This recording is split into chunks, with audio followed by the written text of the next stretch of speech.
After a couple of months, maybe 2 or 3 months of occasionally in the background learning Portuguese from scratch, I can now say that I can have a really, really basic conversation. If a native speaker, well, my teacher, Yuri, says to me something in Portuguese, a basic sentence, then I can understand what he's saying and I can put together a few words in Portuguese to respond back to him.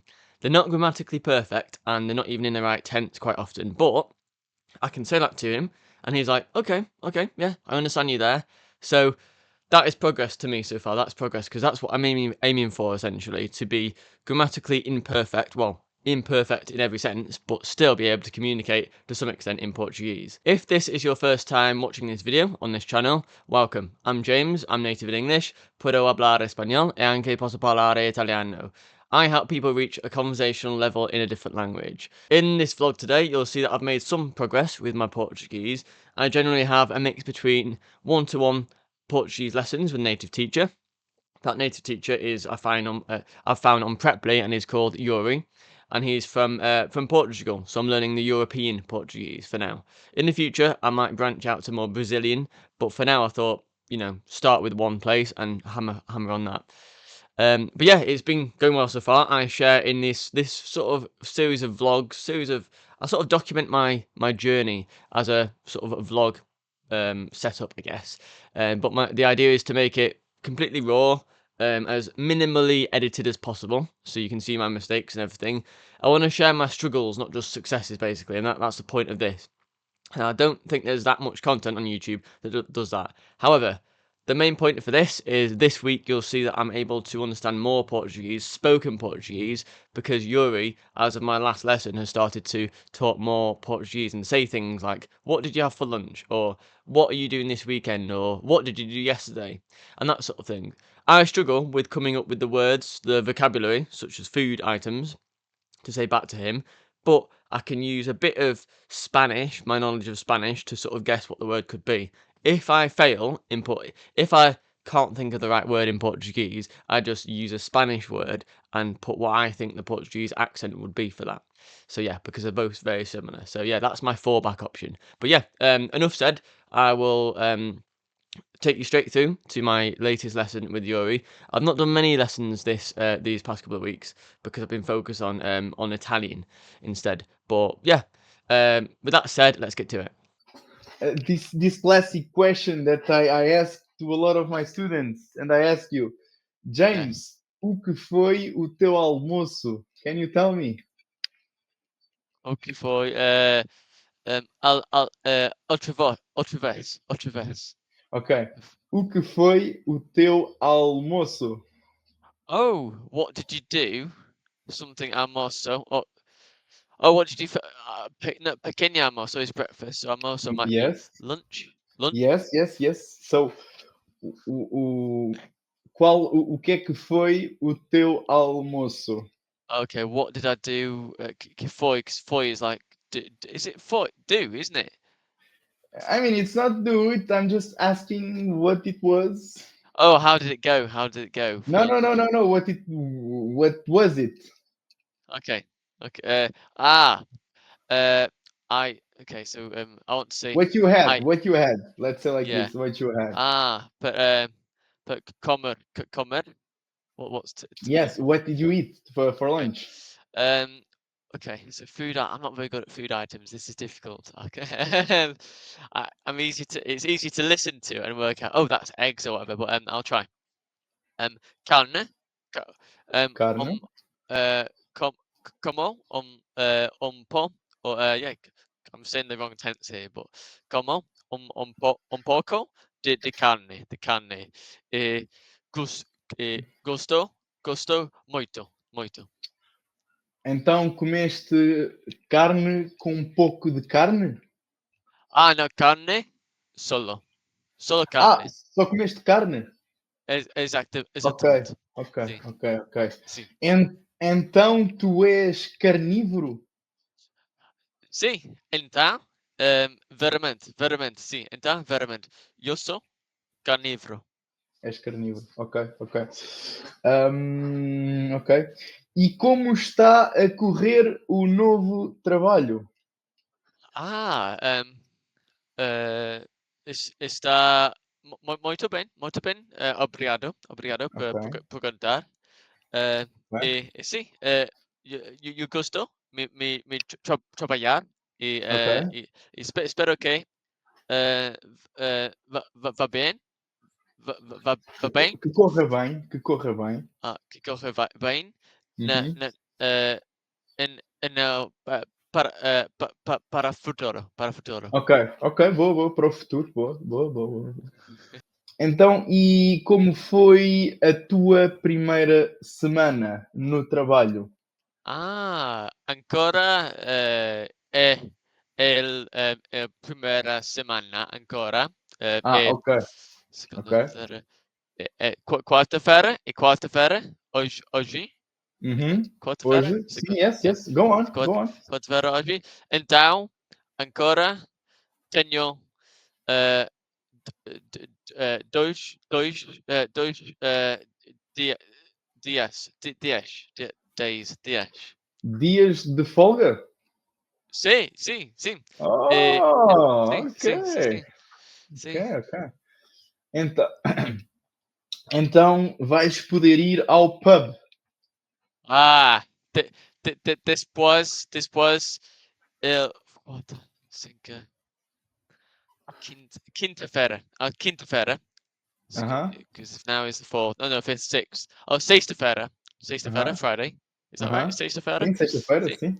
Um, and, para sexta-feira, Aham, um, uh, después, trabalho, aham. sí, yo vou, espero que yo vou al, para pub, sí, beber, Para o pub, beber, ok, bebê, sí. ok, ok. Sabias que em Sí, Portugal é normal, depois de todos os dias de trabalho, sí. ir para o café. Ah, É a por nossa la cultura. cafeína, cafeína. Não, não, cafeína. Uou! Oh, alcohol. Yeah, Ah, yeah. But ah, it's almost every day. oh, wow, But wow. it's like it's because of especially Yeah, with especialmente com o bom tempo, ok? with the Com o good weather. sol, com o See. sol, nós gostamos de conviver. To meet up together with the sun. Yeah, You like yeah, to meet up together, exatamente, convivier. exatamente, exatamente. E gostamos de comer caracóis. Caracois. Every occasion, maybe? Is that every occasion or caracois? What do you think it's caracóis? Could you say it again in context, please? Could you try and say it again in Nós, context? nós gostamos We de like, yeah. comer caracóis. We like to eat caracois. Well, cara is in Spanish is every, but I'm not sure if it's the same. No, I feel like it's a whole word in itself. I think it's something that you Englishmen would never eat. It's this. Oh, I'm not gonna get that. Oh, okay. We Cara. Oh, caracoi. caracóis. It's like snails. We eat snails. We would never eat that. Yeah, that's true. Really? But it looks interesting though. It looks different. Definitely. This is like caracóis with a little beer. It's just the Oh, most amazing man. I swear. I swear. This is such. It's such a nice dish, man. It's that's such, cool. you know, man. It's so good. It's so It good. looks Like quite I French. The French yeah, eat snails, don't yeah, they? but So this yeah, the French also do eat snails, but trust me, this yeah. is such, man. It's just a good snack, man. It's just Oh so wow, good. nice. Mas em Inglaterra, See? achas que há algum prato assim mais exquisite, mais diferente? In Manchester. Acho que non veramente. No tanto como achas que un, eh, no Portugal. Uhum. Eh, Estou un poco geloso. uh, is that right? Jealous? No, no, no. What you thought was the question? Is there any particular? special food or something different that you eat in Yeah, Portugal? yeah, yeah, Yeah. yeah, yeah, Okay. yeah. Cool. So I was thinking I don't think there is. I'm jealous that in Portugal you have different things like that, weird things Ok, to eat, which is cool. But yeah. ok, ok. Acho que não são, não são. Não tem assim algo tão diferente como nós temos aqui em Portugal, é isso? Exatamente. Boa, boa, boa. Good job, good job. Right, so another update from me. I've just finished at the gym. It's Saturday morning, and yeah, basically I'm listening to an Italian podcast now. So I've changed a bit. My priorities. Very shortly, I'll be going to Italy, to North Italy, to visit the family of my girlfriend. And basically, I want to brush up on my Italian, and that requires letting go of some of my progress. Well, the rate of progress of my Portuguese. I could focus on Portuguese 100%, but I'm not doing it at the moment. I'm gonna keep doing 2 lots of half-an-hour sessions per week. There's only about, I'd say about 3 weeks or a month before I go to Italy, and then after Italy, I'll then go 100% Portuguese. I think that's what I do. But I'm maintaining it. As people say, it's a marathon, not a sprint. So I guess even doing small activities in the background with Portuguese, like 2 video lessons of half an hour each per week, and then the Memrise app every day. I do a little bit of about 5 or 10 minutes of that every single day on both Italian and Portuguese. The main thing I'm switching or swapping is listening to a podcast on Spotify when I'm driving. Like anytime I'm driving to gym or wherever, I listen to a podcast. And now, as of a few days ago, I've thought, right, okay, to really get back in the flow of Italian, let's keep on doing an Italian podcast. So I'm listening to the Easy Italian podcast by, I think, Mano, I think that's his name, the host of it. And that's I'm listening at one time speed, so it's normal, but I'm not understanding as much as I used to be able to before I stopped or paused Italian. So I'm getting back into it again. I can feel I'm a bit rusty still, and even saying things as well. Alright guys, so I've just finished at the gym now. I'm absolutely knackered. I normally go in the morning, but it's in the evening now, because I didn't have time this morning. However, yeah, so I'm about to start listening to an Italian podcast, Easy Italian. My mind isn't working currently. I can barely think. I'm knackered, I'm hungry, but the way I think of it is every second, or say every minute of listening to a different language passively, even in the background, even when you can't be bothered listening to the words, that matters more than you'd imagine, because over time your mind gets used to it. And I had an Italian lesson today, a half an hour practice session, and I felt that my words were more readily available, even though I've not studied or sat down and written out some like Italian grammar or anything. I've not written any words. All I've done is about 10 minutes of Memrise per day, and then passively listening to a podcast. See, I can barely even get my words out in English now. But my point is, I'm going to still put on Italian podcast, one of the episodes from, I think, Manu, and I'm just going to listen to it passively. I have it on normal speed because that's slow enough at the moment. I'm getting more into it.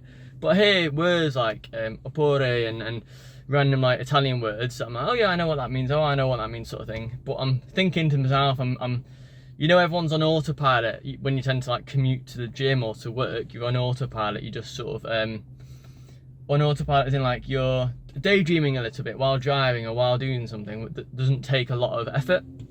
And in this sort of mental space, your mind still notices things. So you might be looking at something, or a shop or a sign or something, and if someone asks you, do you remember that? If you think carefully, you can remember it because it's still stored in your mind, in your subconscious mind, but just consciously you're not really paying attention to it. That happens in the same sense with language learning. So even though now I cannot be bothered, and as part of this vlog, this documenting my language learning journey essentially, I'm gonna also get the bits where I just can't be bothered as well. And I've been to the gym. I couldn't be bothered going today, but I thought, it's gonna be busy. There's not gonna be that much equipment, but if we can do a little bit, even 10 minutes, that's better than not going at all. And also it helps me to build my discipline, my self-story. Like, I am the sort of person who commits to doing what I want to in order to get to my goals. Because I asked myself, look, are you happy not reaching your goals because of this? And if the answer is no, and if you feel sort of guilty in yourself, which I do, then that's what I try and do. But yeah, just thought I'd share the fact that I'm knackered now, but putting a podcast on or listening to something passively while you're doing something else can always help, you know. So yeah, that's it. Alright guys, so today I'm going to talk a bit about anxiety with language learning. So inevitably, if you've ever tried to learn a different language or speak with a native speaker in a language that's not your own, and you're practicing or learning, there is a lot of anxiety associated with it. Even in your native language, people can have anxiety if they're talking with someone or they're not quite sure about the subject they're talking about. Anxiety is present everywhere. It's kind of, I think more recently it's kind of more normalised, that it's accepted basically.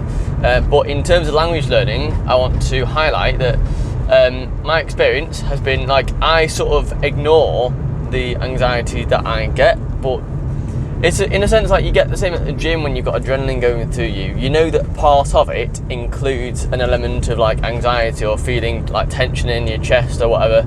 But I just want to highlight it that it's normal to feel that, because if you're like, I'm native in English, and if I'm practicing Italian or Spanish or learning a new language like earlier on, like Portuguese, as I'm doing, I'm there thinking, okay, I'm trying to construct a sentence, I'm trying to say a few words, and I'm trying to think, I'm there trying to, like, I'm repeating myself and saying, and sort of stuttering a bit and trying to get my words out and thinking, and my mind's trying to go in overdrive to try and think of the words that I'm trying to say. So this is normal, and in the same sense that if there's a challenge ahead and you get anxiety around the challenge, like maybe you're starting a new job, or you're